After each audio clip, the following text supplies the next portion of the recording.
Celui de ce Boeing 747-100 est un témoin d'un avion de ligne ayant fait son premier vol au début des années 70. Bon vol sur ce Boeing 747. C'est devant vous, nous vous demandons de bien vouloir venir attentivement. The crew is not showing the safety regulations. Now that you're finding the pocket in front of you, will you please release carefully? Bonjour, ici votre commandant bord. Je suis très heureux de vous accueillir à bord de ce vol Air France 3741 à destination de New York. Notre altitude de croisière sera de 36 pieds, soit environ 100 mètres d'altitude. Nous volerons à la vitesse de 900 km/h. Notre heure d'arrivée est normalement 11h40 à New York. À New York, il fait beau, la température au sol est agréable de l'ordre de 17 degrés. Un excellent voyage. L'équipage de ce Boeing 747 est composé de 3 membres. Le commandant de bord à gauche, l'officier pilote de ligne à droite et l'officier mécanicien navigant à l'arrière. Les avions de ligne actuels sont le plus souvent pilotés à 2, le poste officier mécanicien navigant ayant disparu. Devant chaque siège pilote sont disposés les principaux instruments de pilotage et de navigation, permettant le maintien de l'attitude de l'avion, le contrôle de sa vitesse, de son cap ou bien de son altitude. Notez l'horizon artificiel au centre, plus gros que les autres et qui permet de visualiser l'orientation de l'avion dans l'espace.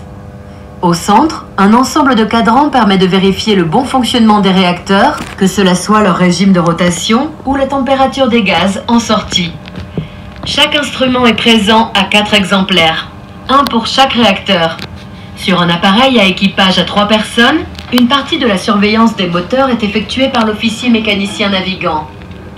Dans les appareils de la génération actuelle, la plupart des cadrans ont été remplacés par des écrans digitaux regroupant les informations pour l'équipage.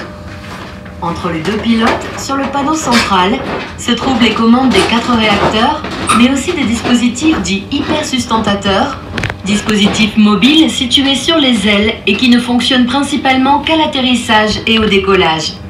À l'arrière de ce panneau sont disposés les sélecteurs des fréquences radio pour la communication avec les différents contrôleurs aériens et l'utilisation des moyens de radionavigation.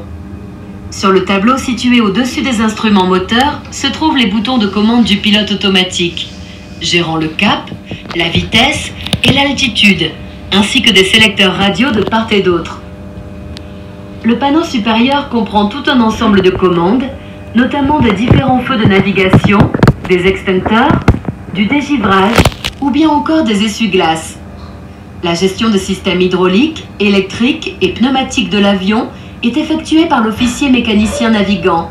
Sur les appareils de la génération actuelle, la gestion de ces systèmes s'effectue sur le panneau supérieur. Les nombreux boutons situés à l'arrière de ce panneau sont des fusibles. Les postes de pilotage ont fortement évolué au cours de l'histoire de l'aviation.